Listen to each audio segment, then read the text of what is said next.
What's up everyone, this is the 2017 BMW M6. This is the Gran Coupe, the F06 model. Finally, I got this car for a long time of wanting it. Let's go over it and then we'll talk about it. Let's start with the front of the car, shall we? This car was originally released in 2014 for the Gran Coupe model, and even today, I think this is one of BMW's nicest designs. From the front, it still looks very nice. It looks pretty aggressive.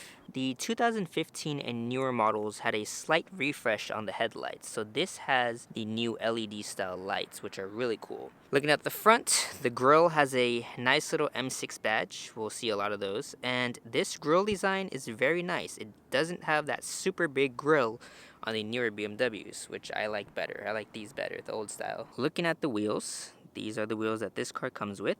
They're matte black, and excuse the dirtiness, I need to clean them. And we have blue calipers. Now, the blue calipers are the standard color, and ironically, my car is a bluish color. This is the Tanzanite 2 color. If the brakes on these are gold, then you have the carbon ceramic brakes. Unfortunately, mine doesn't have those. On the side of the car, we have another little M6 badge there to remind us that we're driving an M6. Now, the Gran Coupe is a 4-door coupe. That's right, a coupe, not a sedan. We'll go over the inside, but I personally like the Gran Coupe better than the Coupe and the convertible, just because that little extra length just really makes it look so nice.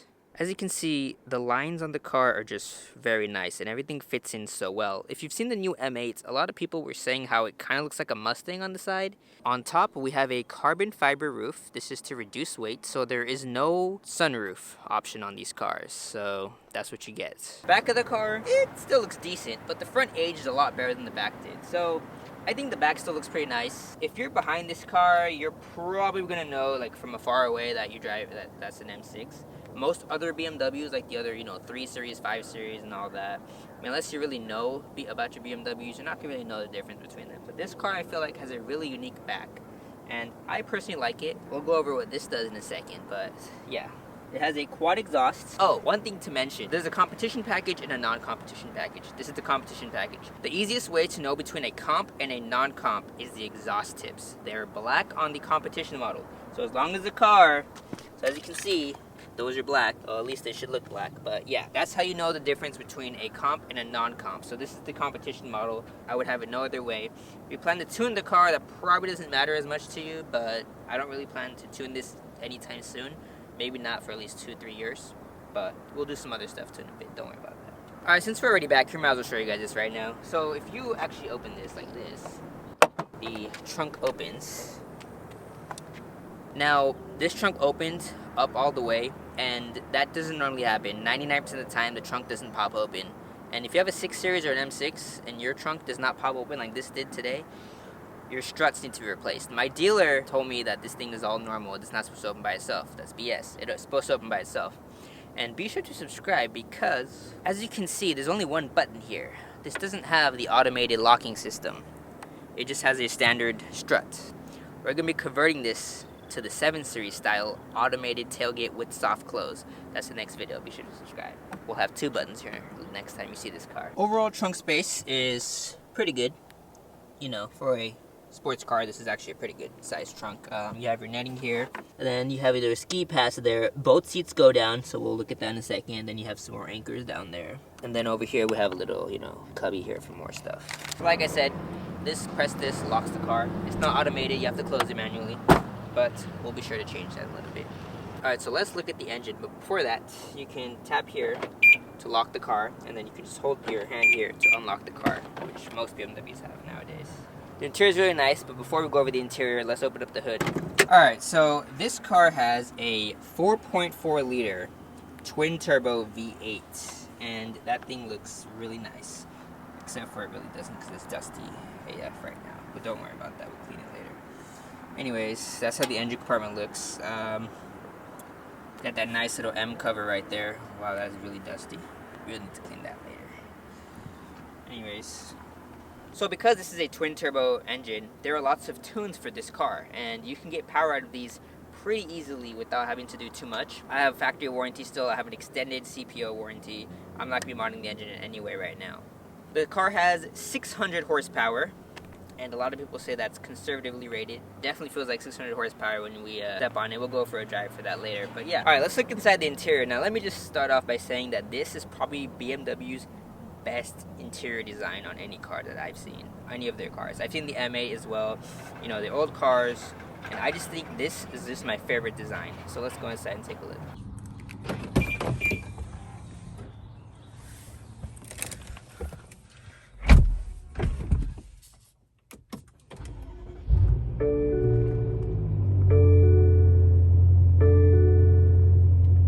Alright, so this is the door, and you might not be able to really see this, but this is pretty much mostly leather. So this is leather, this is leather, this is leather, this is leather. Like, that's the plastic part there. That's plastic, you know, obviously these are plastic. But yeah, over here we have the controls. We'll go over that in a second. And then again, when you open the car, you're greeted with an M6 badge, you know, because we need to know that we're driving an M6. Alright, so looking at the interior. This is the brown interior. I'll write in the text the exact interior color this is supposed to be. But it is filled with leather basically everywhere. Obviously besides the shifter area, that piano gloss there. But yes, there is leather everywhere. Like, the whole dash here is leather. That is all leather right there, you know. It's so nice. In my opinion, one of the nicest interiors BMW has made. Speaking of the seats, there are a lot of controls here. So this is the memory. This is the active seat. Gives you basically like a little butt massage kind of. Moves the seat on the bottom. And then these are the standard controls here. And then we have these, and this is the lumbar support. Now I want to show you guys this. So let me see if I can get this on camera. So basically pressing this moves the seat up here, forward and back. It's just this portion here, which is pretty cool in my opinion. On the side here we have Alcantara. Feels nice. This is also Alcantara. It looks so nice. And then of course up here we have the center. So this is leather. So there's like a whole leather strip going around the whole car right there. And it's Alcantara roof / leather, which is really nice. It just looks really nice. And then here we have our lights, SOS button, airbag, light. Alright, so let's start with the instrument cluster. And this instrument cluster is pretty much like 3/4 analog and, you know, 1/4 digital. The whole bottom here is digital, as you can see, and then the top part is analog. I think it looks pretty good. The 6 Series was refreshed, I believe, sometime in 2017. The M6 never got refreshed. All the way up to the 2019 model, it would just never refresh. The interior was always the same since 2014. You have your standard controls here. Pressing this button makes the mirrors go open and close. We're going to program it so that it automatically does that later when we lock the car. And then pressing this button has the sunshades. It's pretty cool. This is the steering wheel, and let me tell you that I love this steering wheel. It feels so nice, and of course we got another M right there to remind us. It has the stitching here, which looks really nice. It has the M color stitching, and I think that in terms of comfort, it's really comfortable to hold. The steering wheel has controls here, and of course it has controls here. We'll talk about this in a second. This is important for your car's performance. These are the paddle shifters. I love these paddle shifters, especially compared to the newer ones. These are just so nice, and they're the right size. The steering wheel has tilt controls and is also heated right here. If you want to know whether a BMW is loaded or not, especially the 7 Series and 6 Series, these buttons will tell you. So this car has pretty much everything except for the night vision, which would be normally here. So this is the on-screen display. This is the lane. It tells you like if you're in your lane or not. This is the front collision warning device. And this is the little triangle that we'll talk about in a second. And here we have a very nice display. Now it's pretty big. I'm running CarPlay right now. Now, unfortunately, CarPlay is not full screen, but don't worry about that. We're going to program in hopefully the full screen CarPlay later. We'll do some programming to do some iDrive stuff here, but this is how the home screen looks. Over here we have our tweeter. It pops open when you open the car and it closes when you close the car. We'll show you that in a second. And then here we have the standard F series climate control and entertainment center. The car has heated and ventilated seats, which both work really well. And then here we have really nice. There's a USB there and then 2 cup holders. I really like that. Now this is the piano gloss trim. So there's piano gloss here, here, and basically here. Normally these cars come with carbon fiber. I'm actually kind of glad mine came with this one because I prefer the way this looks on the interior. Have our shifter, probably BMW's most complicated shifter. And then here we have a bunch of controls, traction control off. These are the driving modes. One's for suspension, the steering wheel, and then the engine. Shift speed, you can change the shifting speed, which is so cool. Then here we have our side cameras. As you can see, when you press that, you get your side view cameras, which are on the outside. And pressing this button brings us the PDC / rear view. So that's the little surround view. And then if we press this button, we get the rear view. We have our iDrive controller here. This, I believe, is supposed to be an ashtray. No smoking in this car. And then, of course, these are the little armrest compartments. And inside, we have a 12-volt adapter. We have a USB and aux in there as well. And what is this? This is an iPhone 12, and we're just going to go ahead and put this here.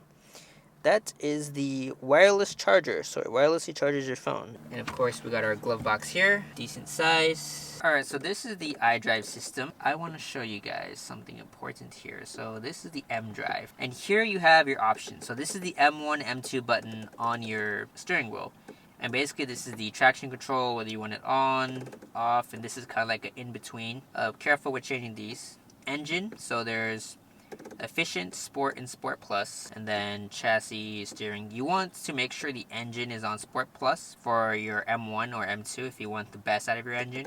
And then transmission, here I have mine set to D3, which is sport shifting, so you can change the different models here, and I'll show you guys what happens. And heads-up display, M view, looks like that.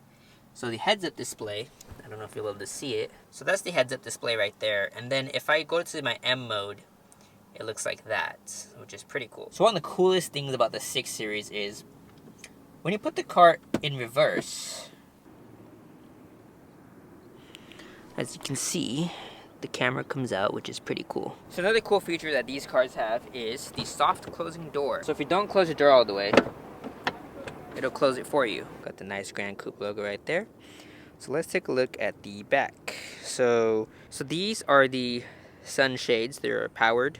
We'll show you guys those up and down in a second. This is the full leather here, here, here, here.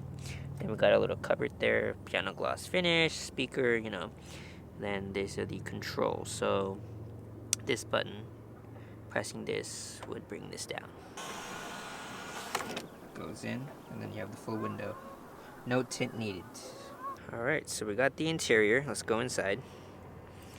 It looks very nice. Alright.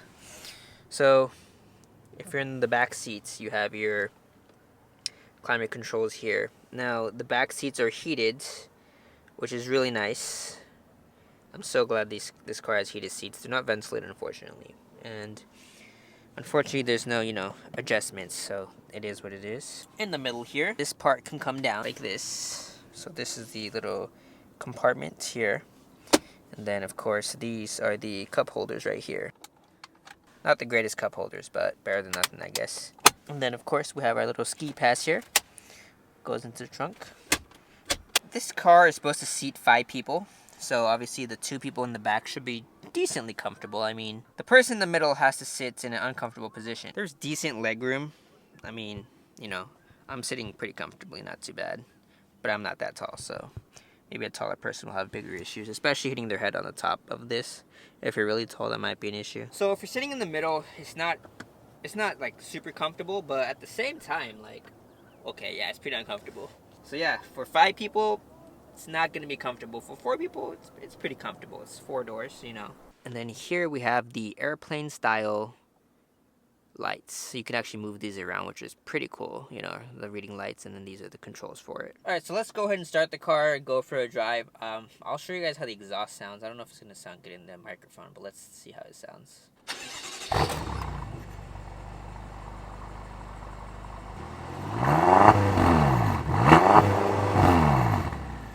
So the M6, a lot of people say it doesn't handle that well because it's a boat. It's a very heavy car, but in my opinion, I think the handling's pretty good. I mean, unless you're gonna like track the car, it's a different story. But for everyday driving, you gotta watch out for people. Yeah, for everyday driving, it's pretty good. It handles pretty smooth. There are times when I'm going like really fast on the freeway and it kind of turns, that you can kind of feel like, oh, this car, is a little heavy. It's harder to turn, but overall, from an everyday driving perspective, spirited driving and all that, it handles pretty well. It's an M car at the end of the day. Funnily enough, I drive this car in efficiency mode like 90% of the time, because even in efficiency mode, it's pretty powerful. So basically, if I press the M1 button, go from the efficiency mode that I have it set to the sport mode I have it set to. So you definitely want to make sure you set your M1 and M2. It's pretty important, because when I first bought the car and I was driving, yeah, it has power and everything, if you step on it, but to get good response, you need to make sure you're in sport mode. So this car is a twin turbo. However, if I put it into sport mode, the response is instant. It's like there's no turbo lag, which is really nice, because my Mustang is naturally aspirated, so that car, has really good response. So when I was getting this car, I was afraid of that turbo lag, but there's no lag as far as I can tell. It's really responsive, as long as you're in sport mode. In efficiency mode, there's like a second delay, but if you want to drive fast, you don't use efficiency mode. Now, despite this not being a stick shift manual car, it's still a dual clutch transmission. So it doesn't feel like an automatic car. It literally feels like a stick shift car, as you saw earlier, like we were, moving around and stuff. And I really like that, because it gives you that responsiveness, like just shifting down and up is so quick, so fast. The dual clutch transmission is very fast. They do sell a stick shift version of this car. I believe it's only in North America. I have not seen a single one when I was searching for my M6. And to be honest, I didn't want to get this car in stick because my Mustang is already stick, and lots of people can't drive, stick. I mean, in the U.S. I don't know. Obviously, in other countries, like in India, everyone drives stick. But here, most people do not drive stick. Even finding my Mustang in stick was impossible. But I just love the way the transmission feels. The car just pulls. Ironically, I'm almost out of gas, so we're gonna go to the gas station. Oh, you'll get to see how much gas costs as well. I'll show you how much a full tank costs in this thing in California. So overall, the M6 is pretty smooth when you're driving. This has the Pilot Super Sport tires, so it's definitely not a 7 Series. Don't expect it to be super comfortable. It's, this is the competition package, has, stiffer suspension, so don't expect like super comfort. But if you do get a regular 6 Series, like a 650i instead, those are very comfortable. But if you want a car that has power, the M6 is the way to go, because this thing is stupid fast.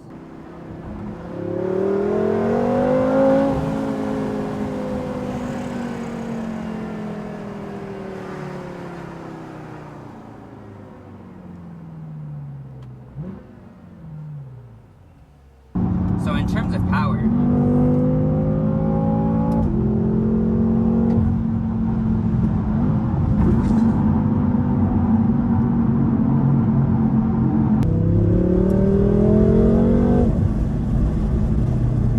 see the red light? That red light means I'm getting too close to the car in front of me. That's the front collision warning system, basically. The car is rear-wheel drive, so it's hard to get traction, obviously, but it definitely gasses really fast.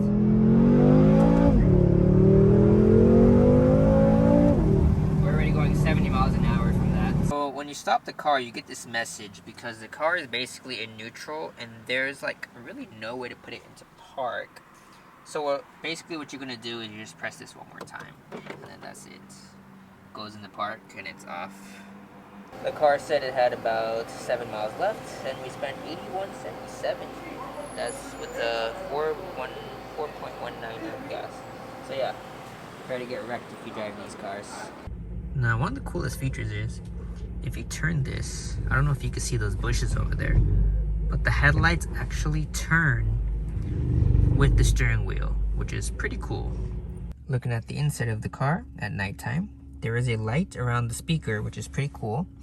There's a little ambient light here too, so you can kind of see the car lights up at night. And everything has that nice BMW amber color, except for the instrument cluster, and you can't even see that, but yeah. The instrument cluster doesn't turn orange like on the 7 Series, and I guess this is the color BMW put in there. But everything else is a nice little color. So you can see the lighting there, and then we have that little nice little light there as well. So very, very subtle lighting, not like the newer cars with all the RGB. Alright, so let's talk pricing. I bought this in October of 2020, so right before the prices normally drop down. The dealer wanted $69,511, and we got it for $64,511, I believe. And then with taxes and the loan, it was like $70K. The loan was 0.9% for 3 years, so not bad. Monthly payments like $1,300.